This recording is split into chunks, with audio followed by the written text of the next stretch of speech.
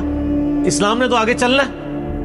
ٹھیک ہے. پھر انہوں نے کہا میری دوسری حکمت یہ تھی کہ مجھے پتا ہے کہ اب یہ رومن امپائر مسلمانوں کے پاس آ جائے گی, بیت المقدس بھی فتح ہو گیا پھر بعد میں.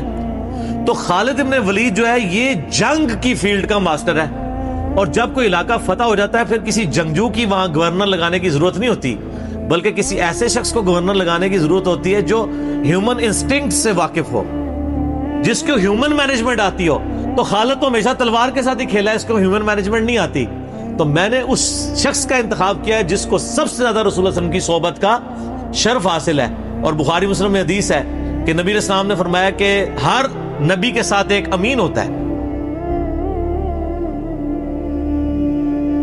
اور میرا امین جو ہے وہ ابو عبیدہ ابن جرح ہے. ان کو پھر یعنی یرموک میں حضرت عمر نے یعنی آرمی چیف لگایا اور فتح ہوئی. اس کے بعد بیت المقدس بھی فتح ہو گیا, کیونکہ ابو عبیدہ جو ہے وہ شروع کے مسلمانوں میں سے مکی دور کے. اب بعد میں لوگوں کو اسلام سکھانا تھا تو ایسے بندے کی ضرورت تھی نا. تو پھر حضرت عمر آپ کو پتا نا دورے پہ بھی گئے تھے بیت المقدس کی چابیاں لینے کے لیے. تو وہاں پہ کئی واقعات ہیں, ان میں سے ایک جو واقعہ ابو عبیدہ کا جو کہ ذکر ہوا ہے, تو اس کے بعد حضرت عمر ابو عبیدہ کو کہتے ہیں مجھے اپنے اب آپ آفس میں لے چلو.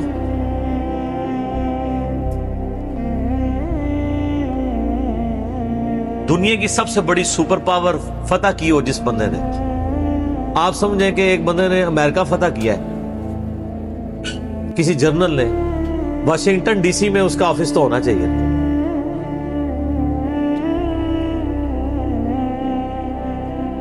حضرت عمر رضی اللہ تعالیٰ عنہ کو ابو عبیدہ جب اپنے یعنی آفس میں لے کے گئے تو آفس کیا تھا, اسی قلعے کا ایک پرانا سا کمرہ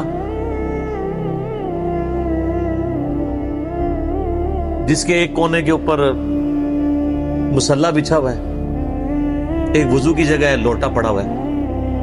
یہ کل کائنات ہے اس آفس کی جو سب سے بڑی سپر پاور کو جس بندے نے گرایا, ابو عبیدہ ابن جرح نے. حضرت عمر رضی اللہ تعالیٰ عنہ کی آنکھوں میں آنسو آ گئے. انہوں نے فرمایا کہ دنیا نے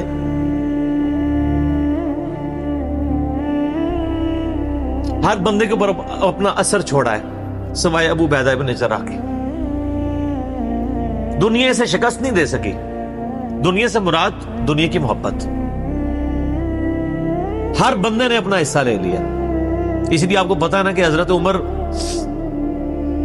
اپنے دور خلافت میں ابو عبیدہ ابن جرح کو بار بار خط لکھتے رہے کہ آپ ادھر آ جائیں, کیونکہ حضرت عمر چاہتے تھے کہ میں اپنے بعد ان کو خلیفہ نامزد کروں, اس لیے کہ وہ امین الامت ہے. لیکن وہ پھر حضرت عمر کے دور میں طاعون کے مرض میں وبا جو پھیلی تھی شام میں, اس میں وہ پھر شہید ہو گئے, اور وہی ان کا پھر وہ قبر بن گئی. سر میرا سوال ہے کہ طاعون کا مرض آپ کو پتا ہے کہ کیا تھا؟ جسم پہ پورے پھوڑے نکلتے تھے کینسر کے. تو کیا حضرت ابو عبیدہ ابن جرح ناکام گئے ہیں دنیا سے؟ کہتا ہے جی کوئی بندہ مرا تھا, بڑا نورانی چہرہ تھا, یہ تھا وہ تھا. ہر بندے نے اپنے بنائے ہوئے.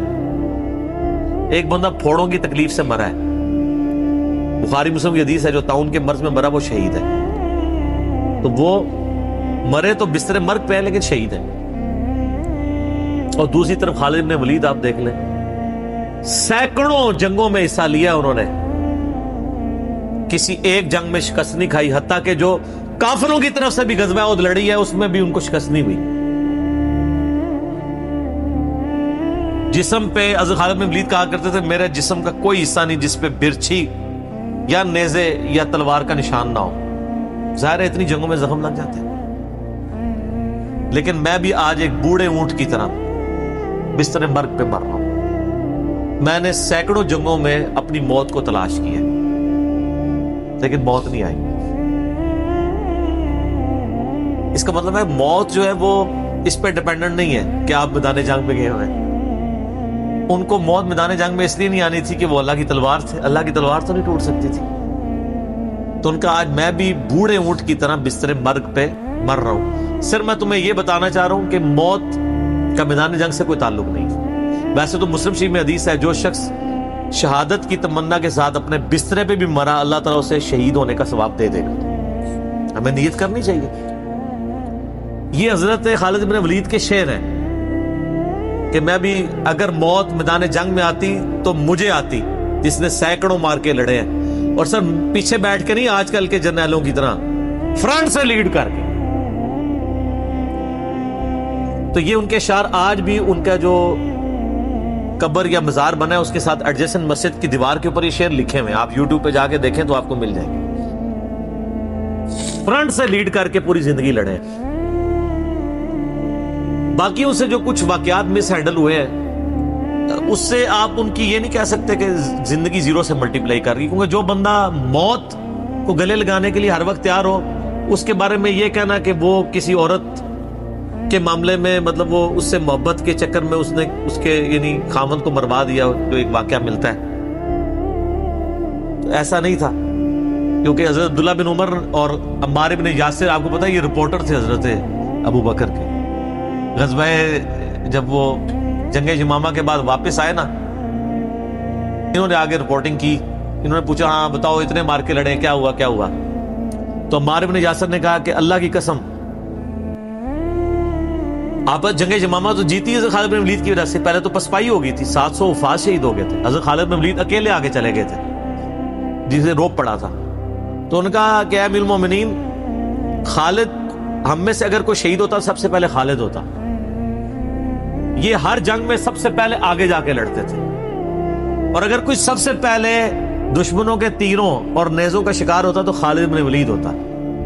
تو جب جس بندے کی زندگی کی کمٹمنٹ کا لیول یہ ہونا, اس کے لیے عورتوں کا شگف کوئی شگف نہیں ہوتا. جب بندہ جان تیلی پہ رکھ کے جا رہا ہو, سر یہ ہماری سچویشن نہیں ہے, تو وہ آپ کسی بندے کی اجتہادی خطا یا کہیں پہ کوئی اس کا مسئلہ وہ ایک علیحدہ بات ہے.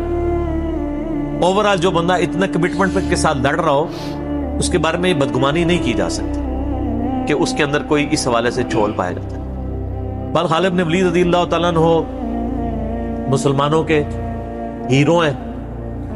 باپ کے بارے میں قرآن میں اتنے سخت الفاظ ہیں, اور بیٹا دیکھ لیں, ٹھیک ہے. اور آپ کو پتا ہے کہ حضرت خالد بن ولید حضرت عمر کی زندگی میں فوت ہو گئے تھے. ان کی جب شہادت, ان کی فوت ہونے کی خبر جب مدینہ شریف میں آئی نا, کچھ عورتوں نے واویلا کرنا شروع کر دیا. تو حضرت عمر تو آپ کو پتا ہے بڑے سخت مزاج تھے. ان کا یہ عورتیں کیوں رو رہی ہیں, کیا ہوا ہے؟ تو بتایا کہ خالد بن ولید فوت ہو. حضرت عمر نے رونا شروع کر دیا, حالانکہ خود معزول کیا ہوا تھا, لیکن وہ اللہ کے لیے کیا ہوا تھا نا, اپنی ذات کے لیے نہیں. آپ فرمائے ان عورتوں کو رونے دو. خالد واقعی اس قابل ہے کہ اس کے اوپر رویا جائے, کیونکہ باقیوں کی اگر کوئی تعریف کرتا ہے نا تو غلوب ہو سکتا ہے. خالد نے اتنا کچھ اسلام کے لیے کیا ہے کہ اگر یہ روتے ہوئے, یہ نوحہ جو حرام قرار دیا کہ نا وہ اس طرح کا نوحہ ہے جس میں آپ جھوٹی تعریف کریں. اگر کوئی روتے ہوئے کسی کی سچی تعریف کر دیتا ہے کہ اس کی وجہ سے اسلام کی یہ خدمت ہوئی, سر وہ نوحہ تو حضرت عمر کے اوپر کیا ہے, وہ نوحہ تو جائز ہے جس میں گریبان چاک نہ ہو, جھوٹی تعریف نہ ہو, آپ کلمات. تو حضرت عمر نے کہا کہ خالد اس قابل ہے کہ اس کے لیے عورتوں کو نوحہ کرنے دو جو کچھ اس نے اسلام کے لیے خدمات کی.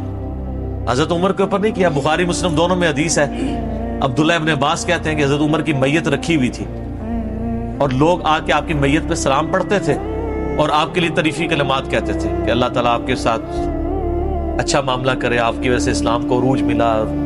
یرموک کے اندر اور قادسیہ کے اندر اللہ نے فتوحات دی, رومن پٹکے نپائر مسلمانوں کے پاس آئیں, خزانے آئے.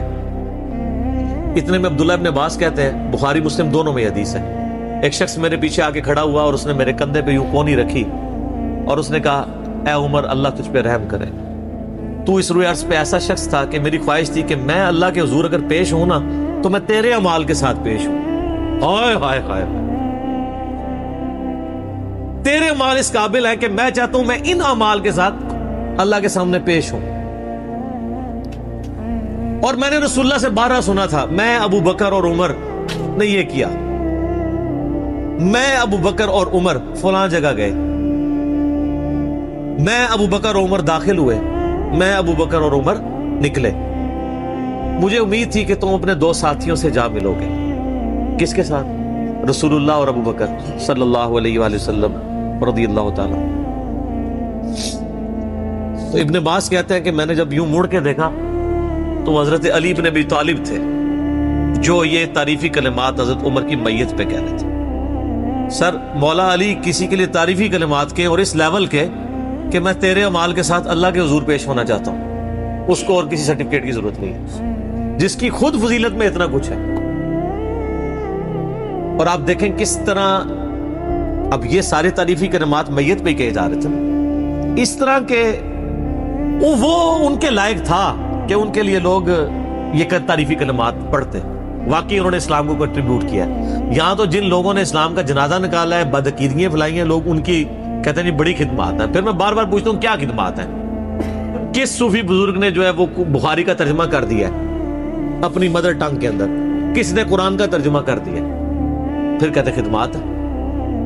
خدمات جن لوگوں کی ہیں وہ نظر آ رہی ہیں۔ آج تک لوگ ان کا نام لیتے ہیں تو رضی اللہ تعالیٰ عنہ کہتے ہیں، ان کے لیے دعائیں مانگتے ہیں، ان کی زندگی میں بھی، ان کی وفات کے بعد بھی، قیامت تک۔ ٹھیک ہو گیا؟